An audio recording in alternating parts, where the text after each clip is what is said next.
Welcome to Columbros, the podcast where bros talk about Columbo. It's our Columbo rewatch podcast, and on this episode we have Lovely but Lethal. But first, hello Columbro, Mike Minotti. Hello Columbro, Jeff Grubb. Let's do this. We're talking about Lovely but Lethal. This is the first episode of the third season. We're making progress here, Mike. Yeah, season 3. How about that? Season 2 had a lot of bangers. Really very good stuff there. Yeah, so I'm curious to see how this third season is going to hold up. Yeah, I think it's always fun to imagine like what the expectations were for this back then, like when it was coming out, because I'm sure like everyone's like, man, the last couple of seasons got off to really strong starts, and they just had some really powerful episodes. Can season 3 maintain that? And we'll see how we feel about it in the end and all that. But yeah. And apparently, like, this is 1973 then, I think, when this season was being made. And there was a 4-month-long writer strike happening in Hollywood around that time. So it may have, caused production to be difficult for all of TV and movie in Hollywood around then. So you never know if that stuff has any kind of an impact or whatever. Like, there's always fun artifacts of that. Like, Star Trek The Next Generation Season 2 still has that shorter season order, and it ends with a clip show because there was a writer's strike back then. So that stuff just has these echoing effects. Yep, you'll see the effect, and sometimes you'll notice, and other times you'll be like, oh, that explains some stuff. Again, we'll see how we end up feeling about this episode and this whole season, which is like a full season. Otherwise, it wasn't totally affected to the point where the production was halted or anything, or was disrupted to the point where they didn't have enough episodes. But we'll see if the quality dips. All right, so this is Lovely but Lethal. It is about a beauty executive who finds a miracle cream, and then chaos ensues, and a lot of corporate espionage. But I think, Mike, we should probably just hop into the rundown here of what happened. Does that sound good? Let's go. All right, Lovely but Lethal. We start with mad scientists working in a lab, and one of them is the President of the United States of America, Mike. It's Martin Sheen, and he looks very young here. But this is a weird scene because they really do have like green backlighting. Like they're trying to make him look like mad scientist, and there's an older doctor, and also Martin Sheen. They're kind of like lamenting how long they've been working on their stuff, and the older doctor just looks completely put out. How are you feeling when this popped up on your screen? It's wild seeing Martin Sheen, right? Especially because he looks so much like Charlie Sheen and even Emilio Estevez. It looks like both of them. Yep. Right. So, gosh, and I mean, this is 6 years before Apocalypse Now, still, right? Yep. Yes, this is a very young Martin Sheen. It's always funny seeing famous people, both famous at that time and not quite super famous yet, showing up in Columbo. Yep, and he has presence in this episode. You could tell why he had that sort of magnetic presence on screen and was able to parlay that into new film roles and just a very long career. The older doctor, the one that is not Dr. President Martin Sheen, he's kind of freaking out after they have a quick conversation and do some of these tests. It's hard to tell exactly what's happening. But he tries to hold a scalpel to the lady that they're operating on or doing the tests on, like right next to her eye, and his hand's shaking. So he gives the scalpel to Martin Sheen and goes and drinks whiskey because that is the only cure to anything bad that happened in the 70s, Mike. That's all they had was whiskey. That's all, yeah. I mean, it's something. Yeah, they prescribed you that, or like they would give you that, or like morphine or something. That was it. Once we were done with bloodletting and leeches, it was just whiskey. It was just whiskey. We knew better, but we only knew as better as whiskey. While drinking, the older doctor picks up a jar of cosmetic cream and starts talking about how he needs a miracle. He needs a miracle to happen. And again, we're not quite sure what this all means yet. But we cut to Vincent Price, who plays David Lang. And no, not that Dave Lang, although much taller and more powerful than the other Dave Lang. Vincent Price is a rival cosmetic executive to Vivica Scott, who's the other main character in the scene, and she's going to be one of the people we follow. She is our eventual killer. These two go extremely catty at one another at this party or like a fashion show is what they're at. And they're getting catty with one another while Lang's secretary Shirley stares at Vivica with what looks like goo-goo eyes. Lang and Vivica also reveal that Vivica's business is struggling, and Lang is there to gloat and offers to purchase her company. But before leaving one another, Vivica teases that she has a new product that is going to blow Lang away. How would you feel about getting to see Vincent Price here? I love Vincent Price, even though I just kind of know him through culture. Yeah, exactly. It's like, yeah, I've never seen too many things. I remember there's a Tim Burton short from back in the day about a little boy who wants to be Vincent Price, and it's like kind of this poem narrated by Vincent Price. And of course, I still think of Thriller actually. Yeah. Even with Vincent Price, he's an icon, and so you see Vincent Price, I'm like, whoa, that is a very cool person to see in a Columbo. I want to see what he's going to be up to here. Yeah, exactly. Like, yeah, and I hope he's like deeply involved, and he's pretty involved in this episode. Let's see here. So, before they actually do leave, Shirley hands a secret message to Vivica by pretending that she dropped her program. She's like, here's your program. And she did this in a way that was more suspicious than anyone's ever done anything in the history of recorded media, Mike. It would have been less suspicious if she walked up to her and was like, I have a note for you. It would have been like, oh, okay, I guess. Right. That would have had some confidence to it. She was just not selling this at all. It was crazy. We cut to, we're following Vivica now to her office where she's meeting with her marketing lead, who is already coming up with plans to reveal a miracle wrinkle erasing cream. Apparently it's in development. She has it. It's a miracle, and they're going to call it Miracle. It's the dream of the centuries, she describes it as, while she is getting ready for her plans to take over the world and put all the other cosmetic companies out of business. We do get Dr. Murchison, who is the older doctor who was freaking out and drinking whiskey earlier. He's still a bit schwasty, but he also revealed that he cannot replicate the magic formula to produce the real wrinkle eraser. Something's gone wrong, and Vivica's freaking out. We cut to Vivica's dressing room where she meets with Shirley to talk about the obvious note that she handed over earlier in the day. Shirley has all the tea. Lang met with a man who uses a fake name.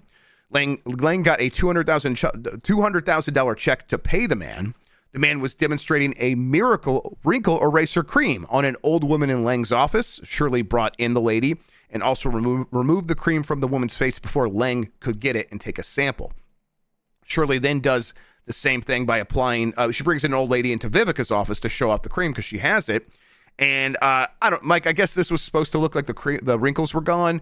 It just looked like that old lady had some shit on her face, but whatever, I get it. Yeah, right. Like, wow, it's magic. We should kill people over this. Yeah, exactly. All right, I guess. I mean, I'll go along. I'll just believe what's happening here, but it didn't look like that magic. The music sells it, right? Like, yeah, yes. Sure. The characters, like, all right, yeah, this is very impressive. That's exactly right. All right, so let's see here. Shirley says Vivica needs to beat Lang to locking down the discovery, being like, this is huge. You got to be the one to get this. Shirley doesn't know that Vivica did have it. So Vivica wants to know what the man looked like, the man who used a fake name. Turns out it looks exactly like the President of the United States, Martin Sheen. And it turns out that the president also looks like Gordon Bombay, is what I wrote here, because he was looking very Emilio Estevez in this picture. Yeah, community service hockey. Man, can we get Jeff Baclar, Gordon Bombay? That'd be amazing. We would like it. Yeah, he should like it. I hope he liked it. Or would like it. Let's see here. Cut to Vivica screaming that she doesn't pay her lawyers to play squash, which was a good line. They had that in like the little preview on Peacock, where it's like they play clips from the show before you watch the show. And this time it was, I don't pay my lawyers to play squash. And I had to look up, like, I have heard this sport many times in my life. What is squash? It just seems like worse tennis. It's like different racquetball, but still racquetball. Yeah, right. Yeah. Because it uses that weird ball with the tail thing on it. Right? So, I think squash ball. Yeah, but you have to hit it against the wall in a room, in a gym, I guess. That's the key thing there. So weird.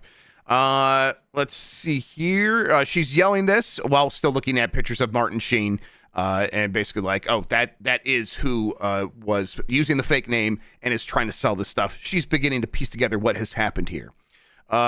Sheen used to get down with Vivica. That's a line I wrote here. They used to date, and Martin Sheen is playing Carl Lessing. That's the name of the character. That's also important to know for this next part. He hears something that Carl Lessing, who I will be referring to by name going forward. Carl hears something and goes to find the miracle cream he has hidden in his, it's not, I wrote down breadbasket. It was actually a tin of flour. Yeah. Vivica is waiting for him in the kitchen. They used to bang, and she's like, hey, I just let myself in, so I know where you keep the key to your house. And I just walked in. And she knows he's trying to sell the miracle cream to Lang. She also knows that Carl must have done the actual mixing of the ingredients, then falsified the ingredients and stole the real miracle cream so that Murchison will always believe he just had a fluke and he doesn't have anything that actually worked. So she is going to call the cops because Carl Lessing is a thief and he stole something. She's waiting on hold with like trying to speak to the chief of police, and Carl jokes that the police must be closed for inventory. She hangs up and knocks a drink out of his hand, the drink that he's been making just recently. They begin to negotiate for the miracle by writing out terms on a magazine. She kind of takes a pencil out of her purse and writes down some numbers. He gives her the jar but says it's worthless without the formula, which she has committed to memory with no other hard copy. She appeals to his better nature by pointing out that her company is failing and she's not in Target or whatever anymore, like she's been kicked out of retail stores. He wants money and her body, and she immediately says, sure, to both. Yeah, you want me back and you want money. We can make that all happen. But even that's not enough. He wants to be partner. She lashes against that, but reluctantly agrees. And then he basically laughs and says, thanks for all that, but no thanks. I'm not going to be a sucker like Murchison. And then she gets mad and smashes him in the head with a microscope. And we have our kill, Mike. What do you think? Yeah, I this is actually the second time I've seen this episode as well now. And kind of both times, there's a lot of people we're meeting in this first act. And sometimes I get a little confused keeping up with the relationships. Like, okay, wait, so Charlie Sheen works for her right now, but why did they lose the formula to the cream? How did they get this cream? And I was lost on the Price cream. is over here, and he wants the cream, but he didn't have the cream originally, so he's trying to buy the cream from Martin Sheen. And then there's this secretary, and she works for Vincent Price, actually, right? It's kind of a lot to get my head around each time I watch this episode. Yeah, it's contrived a little bit. Like there's a lot of stuff set up so that certain things can happen in the story. And I do feel a little left behind. I was definitely like, I figured out what was going on with Martin Sheen's relationship, but I was like, you're right. The cream, who has possession of this? Is there a real cream? Is there one that works? Why can't the guy who invented it recreate it? And it's like, eventually some of that stuff starts to make more sense, but you're right. Going into this kill, I was left behind. Part of my problem, this is just my stupid TV brain, is I assume the first character we focus on is always going to be one of the most important characters. And in this case, it was that old doctor guy with the shaky hand. And he's not very important in this episode, actually. No, he's kind of a bystander, and he shows up a couple times. He's got some great scenes, actually, but we'll talk about those in a bit. She does, before the scene ends, she leans down to check on him and actually gets some glass from the microscope's shattered slides into her right hand. And to like, it kind of like rubs it off with her other hand. And then she goes, she kind of covers that up so the blood doesn't get everywhere. She actually cut herself on the glass. And then she also grabs a rag, a towel, and wipes down the microscope so that it is clear of her fingerprints. And then she gets out of there. And this is when we finally get Columbo. This is the Columbo entrance scene. As always, kind of, they understate the ones at the beginning of the season and just kind of let him do his thing, Peter Falk. And I think this one's still a pretty good one. He shows up, hasn't had his breakfast. He's trying to crack a hard-boiled egg on everything in the crime scene. It's a good time. Some of the people working at the crime scene are like, "Hey, do you want to see the corpse?" He says, "No, I'm good. I'm just going to pop in here and talk to the doctor and see what he says." While he's doing that, he's just dropping eggshells in Carl's trash and stuff like that. Just he knows most of this stuff doesn't matter. The murder happened inside. He's going to go check that out. Columbo learns that Carl's a chemist. Carl Lessing was a chemist at Beauty Mark Incorporated, which is the place that is owned by Vivica. And it looks like the microscope was the murder weapon. Columbo notes the broken glass on the carpet. He kind of reached down and touched it. He's like, "Oh man, there's some broken glass here." He also finds an octagon-shaped ring in the flour tin, showing that an octagon-shaped glass recently sat there. He kind of notices that as he goes into the kitchen to look for something to like wipe his hands off. Columbo also notes Vivica's picture on a dartboard in the kitchen with darts sticking out of her head. Imagine, it's funny that is in fact pointing you to the real killer. Yep, right? all It's those that things obvious, are just pointing them right there. He should have known right away. It's like, oh, that's my first suspect, actually. And it turned out that worked out just fine. Let's see here. Columbo, notices the picture. The other inspector at the crime scene goes to talk to the boss of the child who found the body. There was a delivery boy or something, and he worked at a travel agency, and he was supposed to go find Carl. Carl was supposed to show up at that travel agency with a check for $3,000 to pay, to act as a down payment for a very expensive trip he was going to take through Europe. He only has $300 in his bank account, though. So Columbo very quickly comes to the conclusion, he was expecting to come into a great deal of money. And that adds immediately to okay, what happened here? We got to find who that was so we can get some idea of the motivation here. Columbo is not super interested in that in the moment, though. The other inspector found a magazine that Vivica was using to write down financial offers to Carl, although he doesn't know that. And Columbo notices something strange about the doodle and says, that's a funny pencil to use for doodling. We find out later, this is he realizes that it is a eyeliner or kind of makeup pencil. Yeah.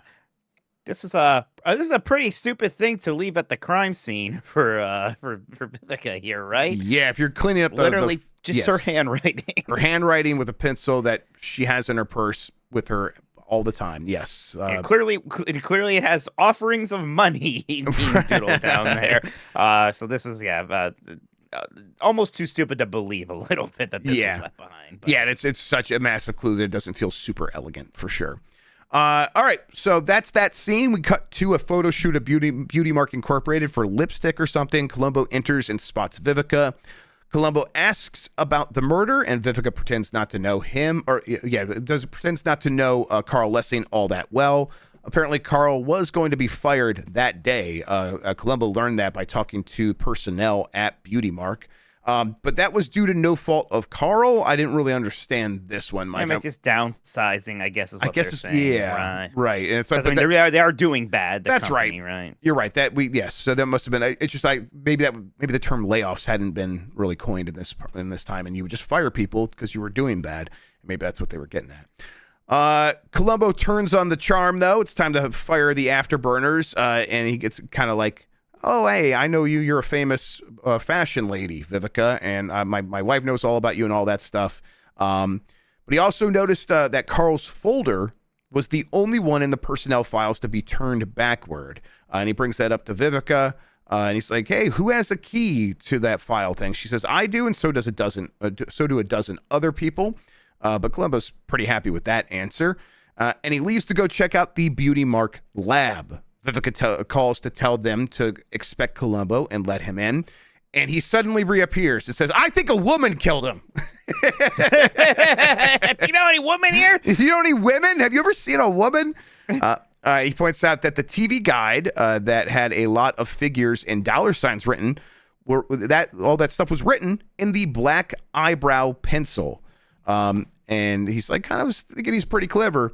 But then she says, well, you're wasting your time talking to me. And he goes, how's that? Well, I'm a redhead, and redheads would not use a black eyebrow pencil. We would use a different color. He's a redhead. Yeah, because it's the fill in eyebrows, right? So brunettes would use the black one. Right, exactly. So that throws Columbo for a loop, and he's like, okay. And then he goes to talk to the person in the lab. We cut to him speaking to a sanitation worker who's working there. The janitor doesn't know if Carl had a girlfriend. He stuck to himself and was ambitious, Carl, that is. But he is busy tearing down the lab, the janitor, that is, because the company wants to wipe everything to prevent a case of corporate espionage, which he says is a big issue in this business. Columbo notices that one of the jars being thrown away has a familiar octagonal shape. He gets ready to leave, but goes back to see Vivica. He notices that she's not wearing the beauty mark that she has in all of her official photographs. He asks, hey, how do you apply that? This causes her to freeze, but she eventually admits that she does it every day after lunch with a black eyebrow pencil. Boy, it's just not looking good for her already, No. really, right? Just it's stacking up, and Columbo basically like, yep, and struts out. I gotcha. Yeah, let's see here. Oh, Vivica puts the real miracle cream into her safe, the one that she stole from Carl, I suppose reclaimed because he stole it originally. And then she calls Shirley, who is busy. So she's like, okay, I'll make plans to talk to you in about a half an hour. We cut to Lang's office. The phone rings after Vivica calls back. This is half an hour later, and Vivica's trying to call. The phone in Lang's office that is ringing is the one at Shirley's desk. But there's no one around, so of course, Columbo answers because he happens to be there. He went across town to talk to Lang, and he answers the phone and says hello. And Vivica's like, "What the fuck? Like, why is this guy answering?" It frightened her for sure. I love this idea. I don't know if this was ever real, Mike. This idea that if there was a phone ringing in a room, that you would pick it up on behalf of someone Even if else. it wasn't yours. Yeah, I don't know. Maybe the 70s were just like that. You're It's doing possible. a favor, like, oh, I'll call, like, because, hey, maybe it's an important call and they don't want to miss it. So, like, oh, I better answer the phone because they can't see if it's important. Maybe that might have been the way. That could have been the etiquette back then. It seems so strange now, but I think it's possible that that's the way it could have worked. All right. Him being on there frightens Vivica. Columbo goes in to speak to Lang, who doesn't recognize Carl when Columbo shows him a picture from the newspaper. But Columbo has done some detective work. Carl had a number to a private phone that Lang has, and he's only had that phone for a couple of months. Lang looks again and decides that maybe Carl did come into the office, but under a different name, because this is a private phone that almost no one has the number to. So it's very strange that Carl did. Lang says, yeah, I guess maybe he did come to the office, but he used a different name. And Columbo's like, why did he change his name? And then Lang offers a couple of explanations. If he was still working for Vivica, well, she demands devotion. And then he's as for how he got the phone number, perhaps he looked at it while he was here like you did.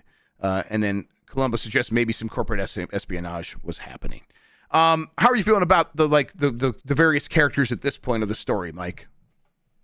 Yeah, I mean, I like having the Vincent Price character also sort of still being shady here, right? Yeah. Clearly, a potential suspect or is involved in some way for sure. Surely, you're still wondering where that angle is going here, as well. Vivica just already seems to be in incredibly hot water. Like Columbo is super on top of this one. Yeah, I think they even kind of make some gestures later in the episode to no, this whole time Columbo's been looking at Lang as well. But it's like, why?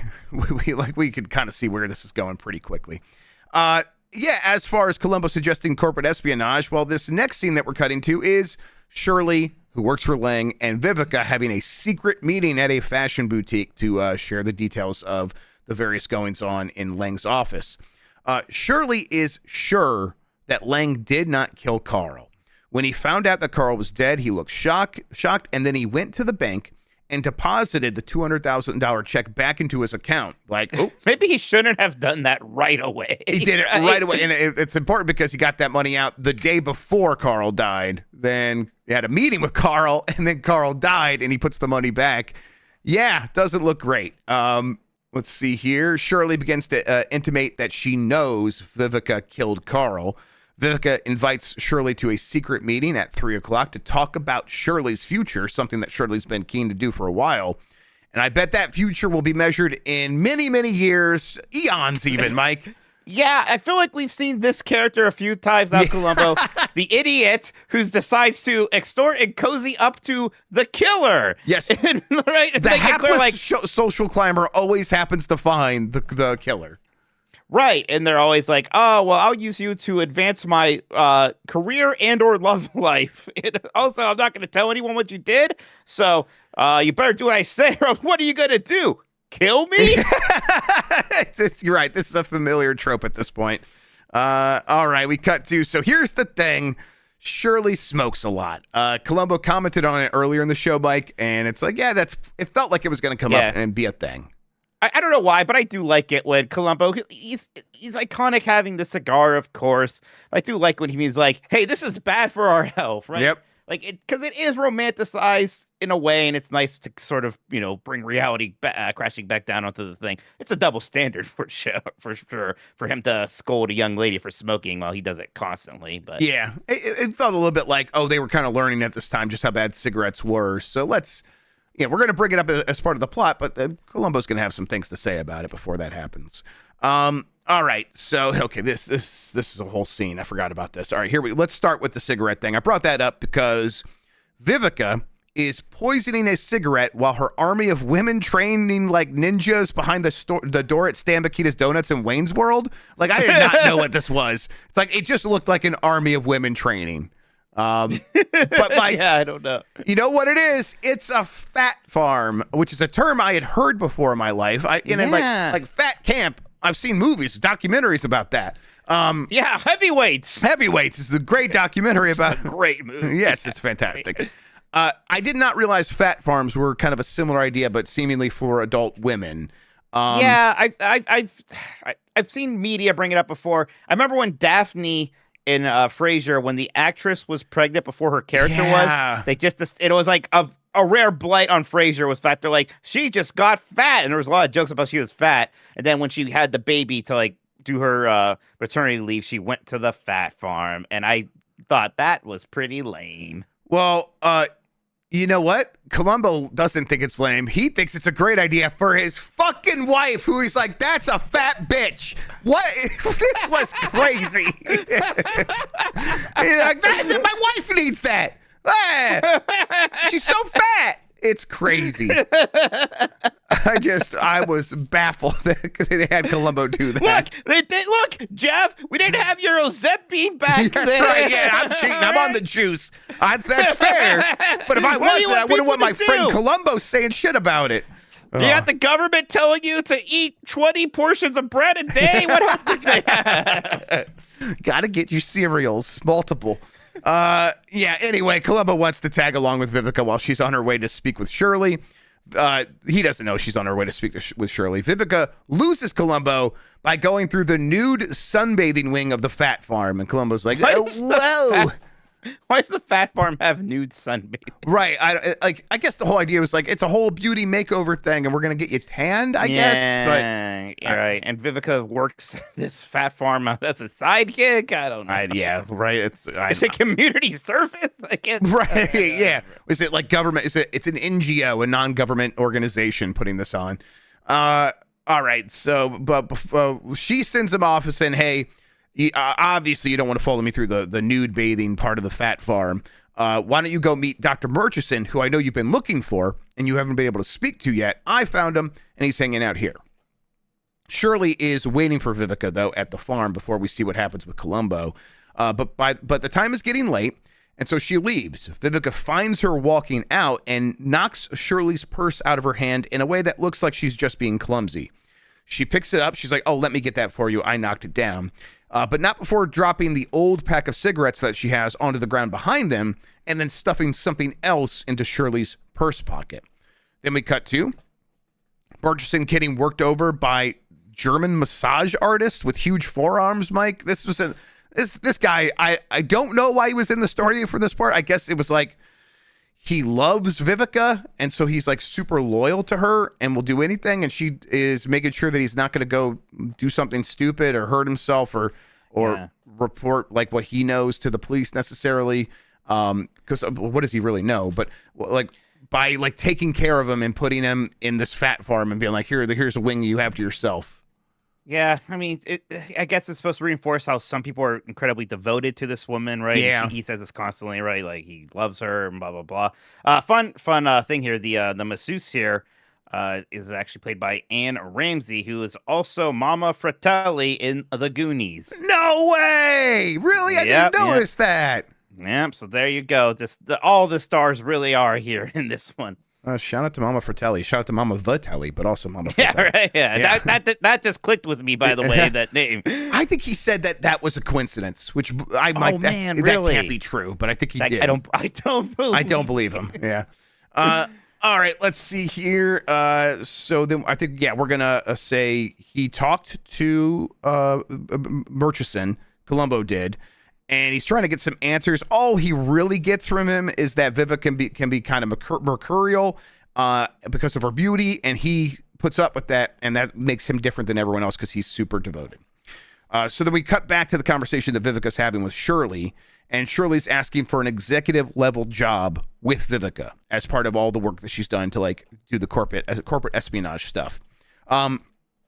Meanwhile, while asking for this, Shirley is desperately searching through her purse for her cigarettes. She can't find them.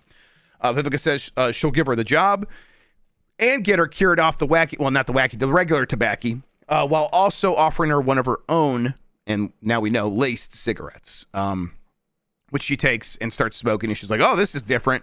She's like, oh, these are the real cigarettes. You got to smoke these. But then we're going to. Yeah, they might taste a little funny, but that's just because you're gutter trash and not used to it. Yeah, exactly. This is the high end stuff. Right. Using her class against her. A classic of Columbo. Vivica. Oh, yeah, no, that's there. Yes. Shirley thanks Vivica and then leaves. So we're setting up a second kill here already. Mike, how do you feel about a double murder in one of these episodes?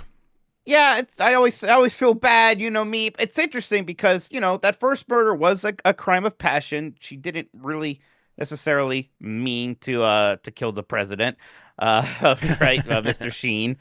But she got upset, and the moment it happened. This one, it is extra brutal. Like, this is a very planned out murder of this young woman who's very stupid. But, you know, is not an evil person per se, just an idiot. Now she is going to die for it in a way that's kind of clever, kind of clumsy. What if they find this cigarette or the cigarette, or what if they find poison in her body? What if, you know, she's going to die in a car accident? What if she died in a car accident that didn't kill her, destroy the body? Or what if she didn't die, right? Yep. So it's mostly another clumsy move by the murderer in this one for sure. So yeah, we cut back to Columbo, who is actually going to meet up with Vivica because he's talked to Murchison now. Columbo says that they think something was stolen from Carl because he was expecting to come into a lot of money, and because his modest salary certainly couldn't plan for that expensive trip to Europe. And Vivica is annoyed because Columbo is kind of like being very persistent now, and she breaks a little bit and tells Columbo to leave her alone.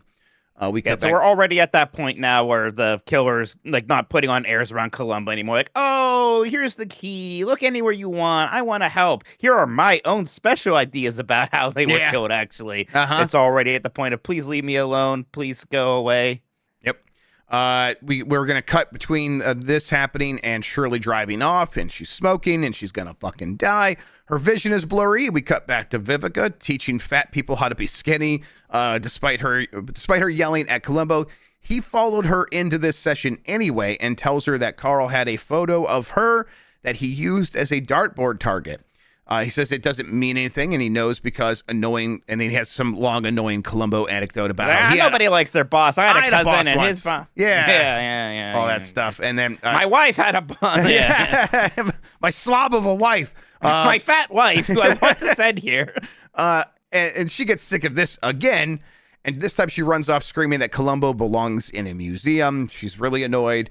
And then we cut back to Shirley, who, yes, did fucking die. She got into a car crash, and she's dead now. Columbo, who is back still there, says that it's possible a girlfriend could have had a key to get into Carl's house. But why would the girlfriend be interested in one of Carl's red jars? The one Beauty Mark uses for its experiments, and the one that was likely in the flower tin because of the octagonal shape of the indentation in the flower. This startles Vivica. She did not know that he was on to looking for the jar that she does have. Columbo says that maybe Carl knew something about the cream that Murchison didn't. Columbo waves that off as speculation, though. I'm just speculating, and asks Vivica if she ever dated Carl. She did 2 years ago, but she's been banging hundreds of young dudes since then. That's not me saying that. She said that. And I was like, and I was like, you know what? You get yours, girl. Sure, why not? Yeah, she's like, I like young men, and I dated this one, and he meant nothing to me. And then Columbo's like, all right, fine. I shouldn't. I pushed too hard. That was maybe inappropriate. I'm gonna get out of here, and he gets out of there, and then immediately comes back, and it's like, do you know what poison ivy looks like? Right.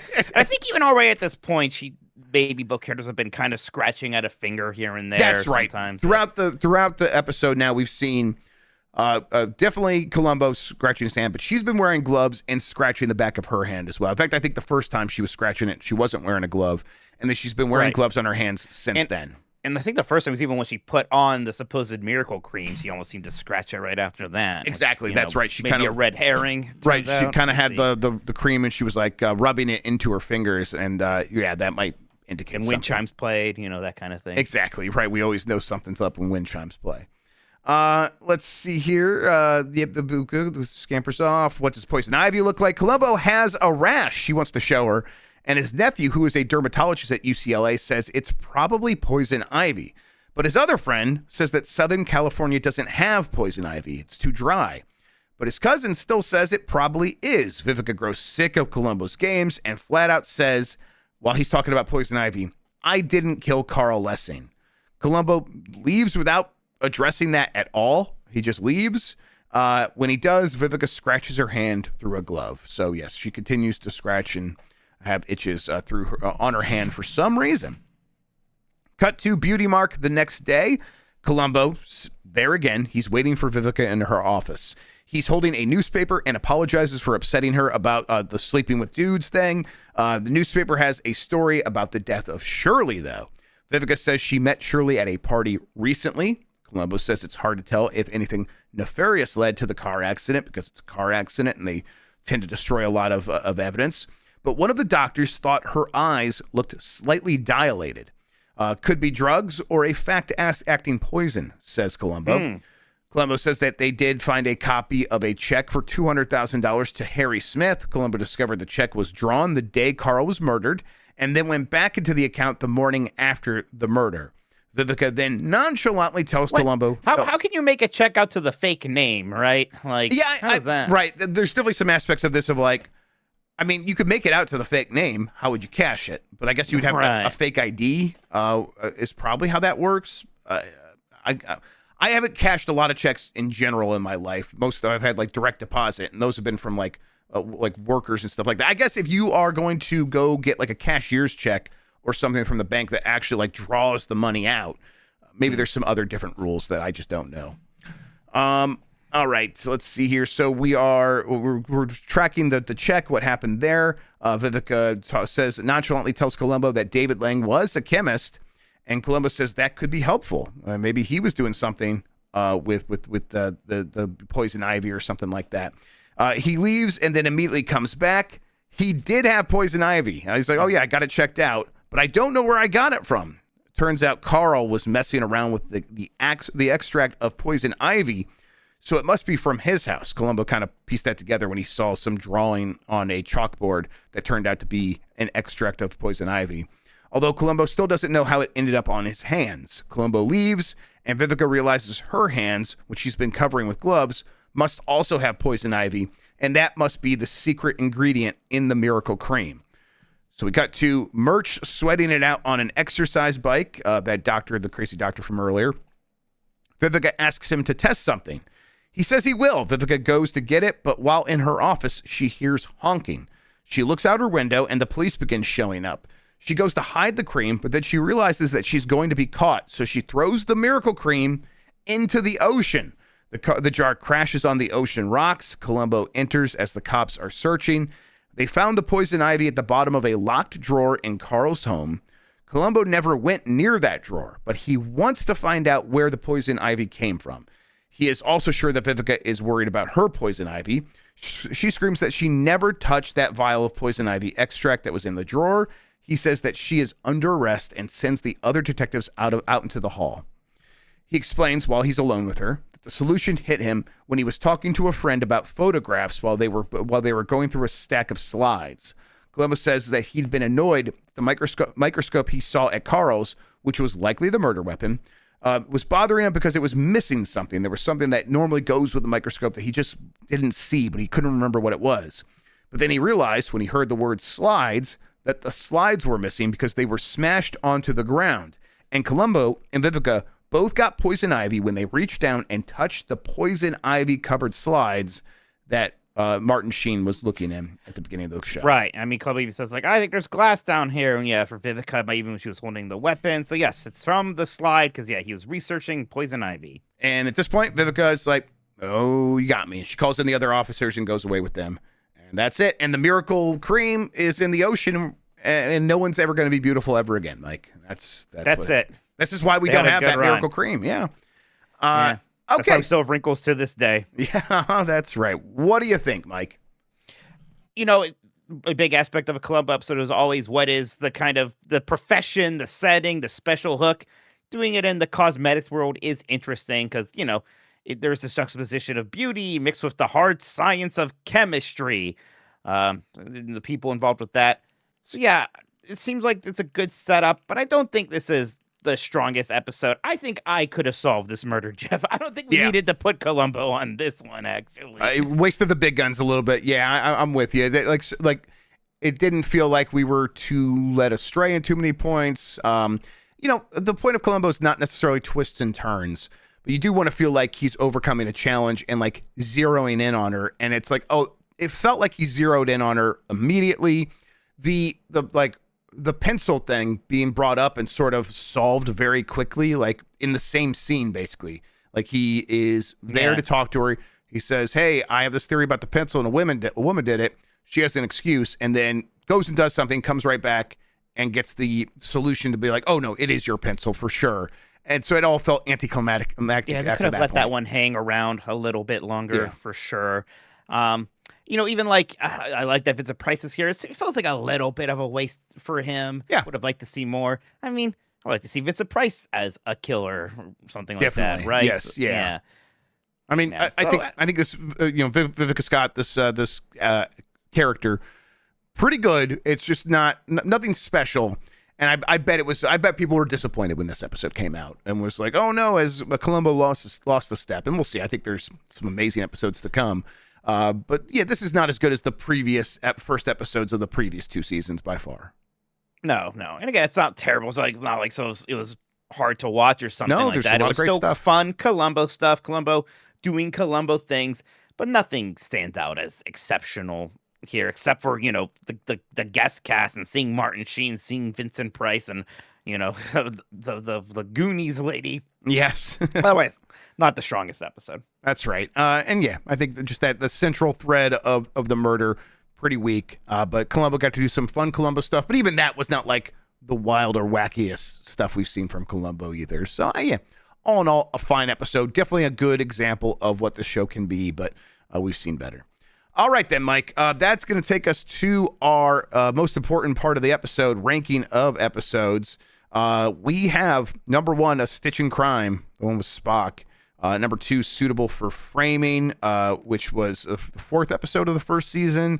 Really good one about an art dealer, I think. I can't remember the exact details, but God, I remember that episode very good. Art was involved there for sure. And then Murder by the Book, which is the one Spielberg directed, is our number 3.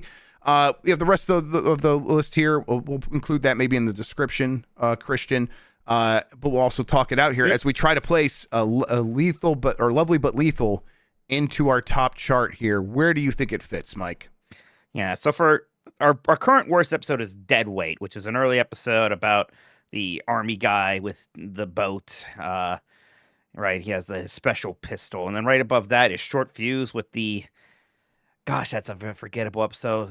The guy from Planet of the Apes, the guy who played Caesar. Yep, Caesar. He was there. And his pants were so tight you could see his Caesar right through him. Yep. Yeah. Then above that is Dagger of the Mind. Columbo goes to England, which is a great episode, but it's so stupid. It's kind of fun. So I bet Dagger of the Mind is better than this episode. Yeah, I'm definitely right around there. So it's like I think my general cutoff where it's like where the show becomes great is above the Greenhouse Jungle. So I was already kind of like right around there. But yeah, that's number 10. And I definitely like Death Lends a Hand, which is our number 11, more than this. Good deal more. So it is like right around Dagger of the Mind. And yeah, I think Dagger of the Mind is stupid, but more well thought out and more fun at the same time while being kind of stupid. So yeah, I think it kind of does these things better. And I have a soft spot for it just because I know it was a little bit maligned in its time. And it's like, in hindsight, it's a really fun, fresh breath of air.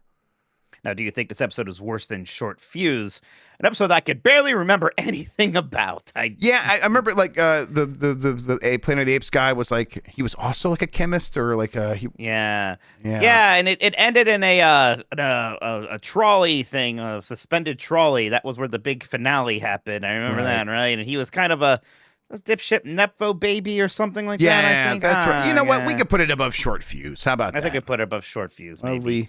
But lethal, and I will get a screenshot of that to help us remember. All right. Fantastic. And then we have our Killer Hall of Fame, but we do this by season. So I think that's how we have done it. Yes. I think we did. Yeah. Yes. We do it by each season.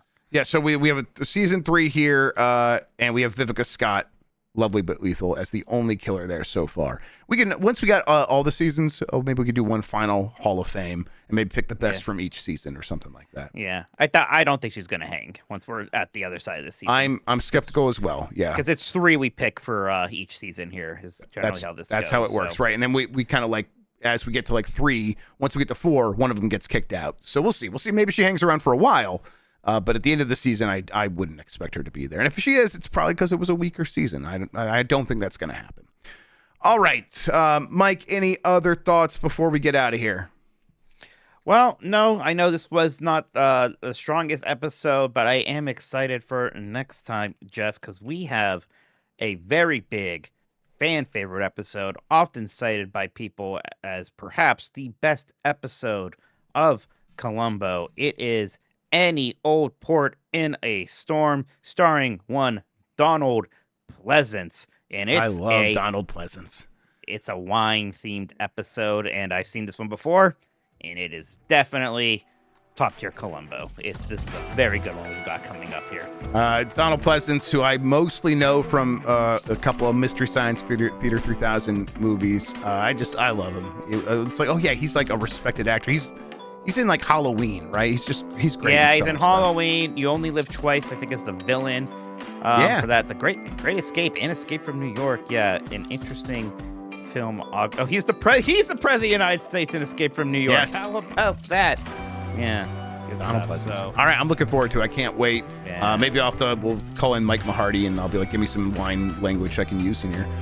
We'll see. All right, so we'll get to that here next time we do a Columbros. Until then, thank you for hanging out and talking with me about Columbo. It's a good time, Columbro. Bye, everybody.